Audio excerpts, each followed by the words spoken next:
All right, guys, this week we're talking about modular construction. And the reason I'm talking about this is because I heard a couple of politicians in a debate, beating each other up, talking all about how they're creating a narrative, basically, about how it only takes 12 to 14 weeks from start to finish for a modular house to be built. And therefore, we could have tens of thousands of houses all over the country if we just adopted this kind of modular construction method.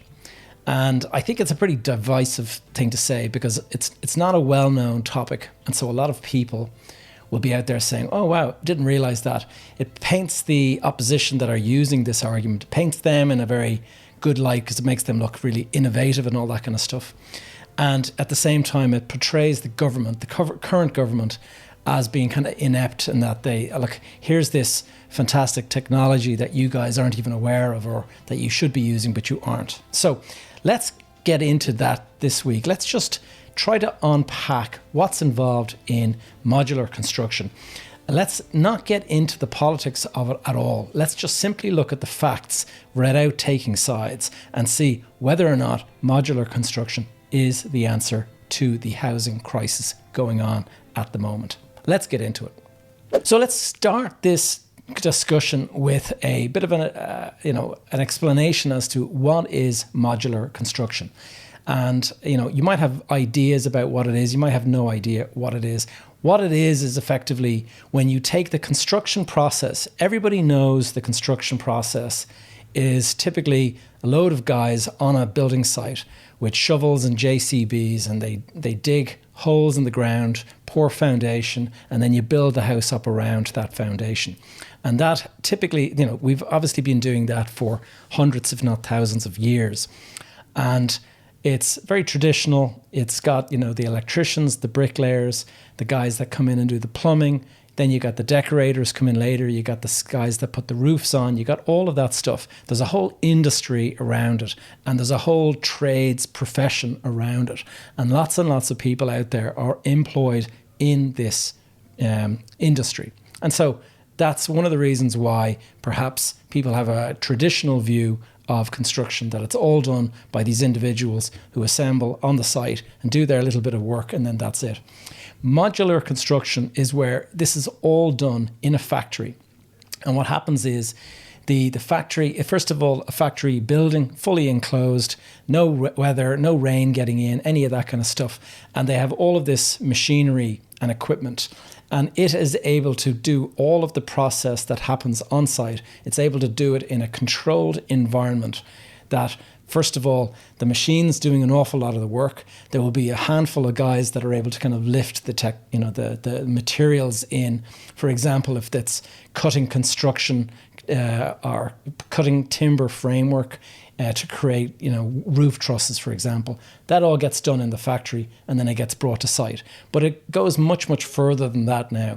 You can create entire wall sections of a building. You can create entire floor sections of a building, roof sections of a building, and they get lifted to site in one huge big piece. And in the space of a couple of days, the whole site can be assembled, or the pieces can be assembled like a big Meccano set or like a big Lego set.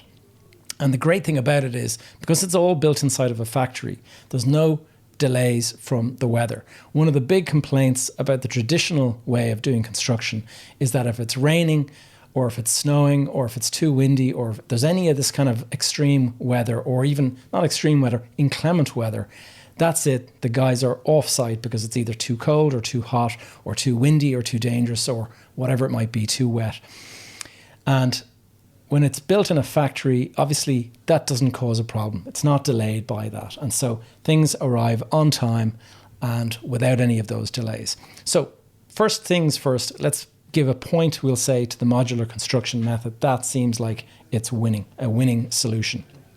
So what are the other advantages, let's say? Well, number one is the speed. I've just mentioned speed. It's like an assembly line in the factory. You've got conveyor belts, you've got machines that are built for, you've got, these whole kind of areas of the factory that are built for specific tasks, and they just do that over and over and over again. So they'll produce components that just get produced over and over. And that's obviously much quicker than a guy on site pouring concrete or doing whatever has to be done. That's the first thing. The second thing is quality control. Because it's done in a factory, it is super well controlled. And you have all of these processes. It's machine controlled, temperature controlled, whatever it has to be in terms of quality control, they can maintain that. Unlike in a factory, or unlike on site, on a traditional building site, you've got different people coming in to do different jobs. So you might have the plasterer in one room is more experienced than the plasterer in the next room, and they're both doing a job, and one job looks much, much better than the other job. Whatever it might be, there could be differences, small differences because of that. Whereas in a factory, typically speaking, it's been done by a machine or something like that. So there's an awful lot of quality control, and that obviously is an advantage. There's also a lot less waste because things are measured by computers and cut by computers and all of this kind of stuff. There tends to be much, much less wastage. So you'd be bringing in maybe a huge big sheet of timber on a site, and there'd be guys cutting it with saws and stuff like that, and there might be a load of bits left over, and that just goes to waste. In a factory, that's all designed on the computer, and the computer knows how many cuts have to be made to get the maximum out of every piece of timber, or whatever it might be, steel, call it whatever. All of this stuff makes it much, much more efficient in that way. So there's less waste. And when there's less waste, typically it makes it more sustainable as well. So you'll have better energy efficiency. There'll be higher quality insulation going in. Well, not that there's higher quality insulation, but it's done in a controlled environment. So it's probably easier to maintain the kind of the standards that people would like. And so if it's done in a factory, you can be sure that it's going to be done accurately. Whereas on site, if it's a really cold day, or if somebody missed something, that could be a little reason why it's not quite perfect. And perhaps it's just enough to create a little bit of a cold gap or something like that.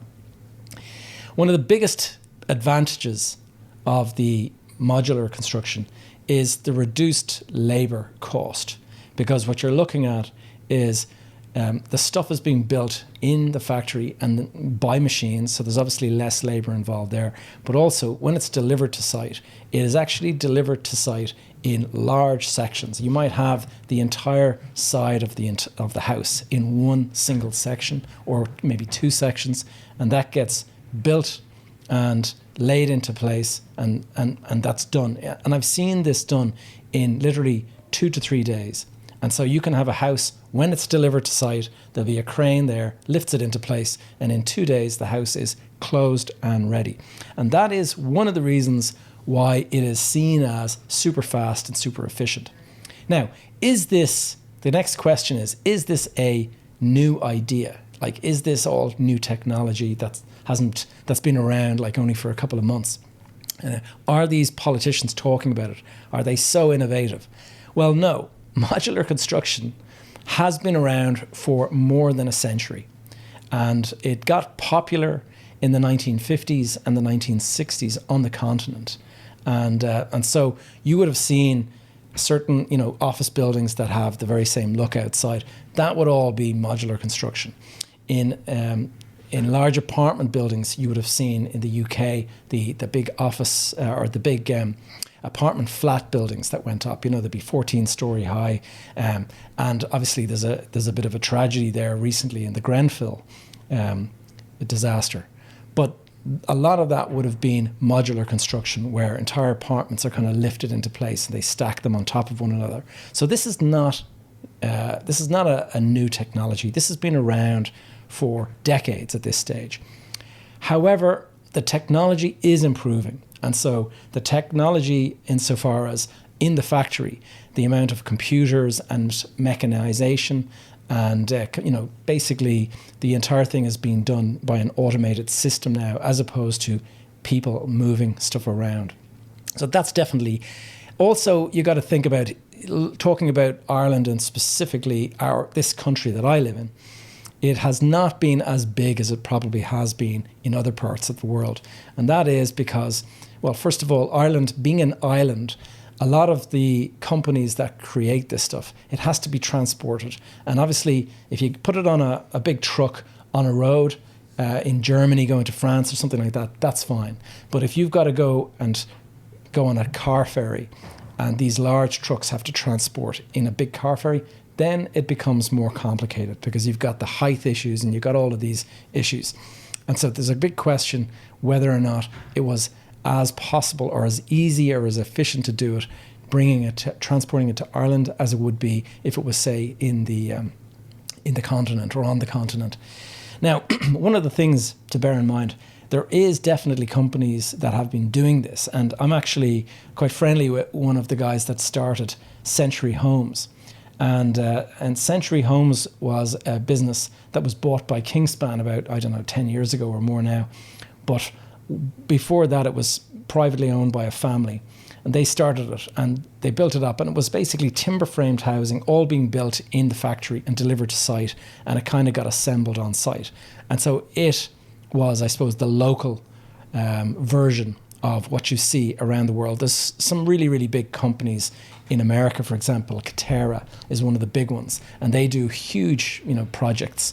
And I think in Europe, one of the bigger names would be Hoss. And these are big, big companies that do it at massive scale. We don't have huge companies in Ireland doing that. Certainly not that I'm aware of. If you're listening and you know of something, then by all means, correct me if I'm wrong. Now, why is it not more popular in Ireland is a question that we have to ask. I mean, speaking as a local Irish person, you don't hear an awful lot about modular construction. Only recently, they're all kind of using it as this debate mechanism to kind of like beat each other up. But why is it not? And I would say there's a couple of reasons. Let's start with the first. Limited awareness and understanding. You ask pretty much any person on the street about modular construction and they'll be scratching their heads. They won't necessarily understand what you're talking about. And so if you want to talk to somebody about, the differences and the advantages and the benefits and stuff, if they don't know what you're talking about, then that's all kind of over their head. So that's the first thing. The second thing I'm aware of, and this is from speaking with my friend of Century Homes, Jerry McCaughey, I can remember him mentioning, and I don't know, obviously he would have his side of the story, but I remember him saying that the concrete industry that he was obviously going directly against in terms of competing with, he was trying to build timber homes. The concrete industry is trying to continue to do construction with blocks and bricks and stuff like that. So there's two types of construction. Which one's going to win out? And the concrete industry is a big behemoth in the Irish market. And because of that, it had this narrative out there that it was constantly pressing, according to Jerry, that it was, timber frame houses were not as well constructed, that they were noisy. When you walked around a timber frame house, you could hear kind of the next door neighbours, things like that. They also made this suggestion that a timber frame house can burn much quicker, and so there would be much quicker fire hazard in a timber frame house. Now, that I know for a fact that is not one of the downsides of a timber frame house, because typically, there's plenty of fires in concrete and traditional built homes. And why is that? Is because it's the materials in the house that catch fire, not the material of the house that catches fire. So when you're talking about a fire in a house, typically it would be like a Christmas tree, or it'll be a frying pan or something like that goes up, or a faulty electrical circuit, and it goes up. And what catches fire is furniture or bedding or clothes or something like that, or the carpet or whatever. It's not typically the wall, because the walls are made with plasterboard, like pretty much everything, like a traditional house.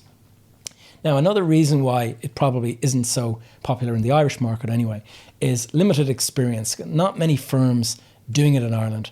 And why? Well, because there isn't a great knowledge of it in Ireland. And so there won't be a lot of people setting up a business to start something where you are effectively a bit of a pioneer, because it's a tough road to travel. You're better off setting up something where you either have some sort of competitive advantage. And in this case, not a lot of companies have done that, because they know they're up against the concrete industry, and they know that it's that the general public is not that familiar with what it is.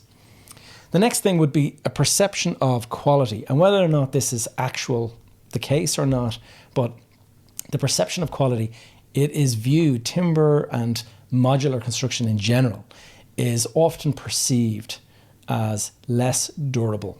Now, you can have modular construction that is entirely concrete. And so don't get me wrong, I'm not talking about timber frame houses. You can actually deliver an entirely concrete product from a factory to the site. So modular construction is prefabricated in a site, in a factory, and brought to site. It is not just timber or whatever. Now, that perception that things are less well built, it's not easy to kind of push against that if that is the perception. Now, it might be a misperception, but it can be difficult to push against that. The other thing is building codes. Building codes certainly in this country can be quite restrictive, and there can be a lot of sort of barriers to try to push through. And so that can be something that kind of holds back. And if you're doing something and you're trying to work with, say, a company in another country like Germany or something like that, they'll have codes there and you've got codes here. And if you're trying to buy a product that is made for German codes and you're trying to say, oh, well, we actually need it to be changed in order to fit the Irish code, you can imagine there's going to be some difficulty there, or certainly the perception of difficulty there. And then finally, costs. And this is a big one, because what is the situation? Modular construction tends to be economically better in the long run, but there is often a cost, upfront cost, that is higher than traditional. And so you buy a traditional house, you pay less money for it at the outset, but then the cost of running it and all that costs more. If you buy one of these houses that are modular construction, if there are much higher standards, if they're sustainable, environmentally friendly, all that kind of stuff, you're going to have much, much better energy usage. And so you'll get the savings and it'll cost you less in the long run. But are you prepared to pay upfront for that? That is a big question. And also, perhaps, the mortgage is the issue. It's not whether or not you would want to take that upfront cost, but whether or not you're able to raise that from the mortgage. So is it all a positive, win for modular construction? Well, not necessarily. It doesn't always work. And when is it a bad idea to use modular construction, or where is it a bad idea? As I mentioned, these come in very large sections a lot of the time, and they're built so that they can be lifted. Why lift in 10 pieces when you can just lift in one big piece that is all pre-assembled in the factory? And that is the idea behind modular construction. And what the problem with that is that there can be site-specific challenges. And what I mean by that is, let's say you live in a rural setting, let's say in a country road. I was out driving over the weekend and I drove up into Wicklow and up around the Sugarloaf and the lead mines. And in the process of doing that, I ended up in a situation on a very, very narrow road. And as I was driving down this narrow road, there was an Amazon Prime truck that was driving towards me. And there was just no way the two of us were getting. So somebody had to reverse back into a gateway or something. Now you can imagine transporting huge sections for a construction site. That is not something that is easy to do on a country road. And so a lot of remote areas are going to be very, very difficult to reach, and therefore construction is just not going to be, modular construction is just not going to be an option for that. The next thing is there can be a certain amount of limited design options with modular construction.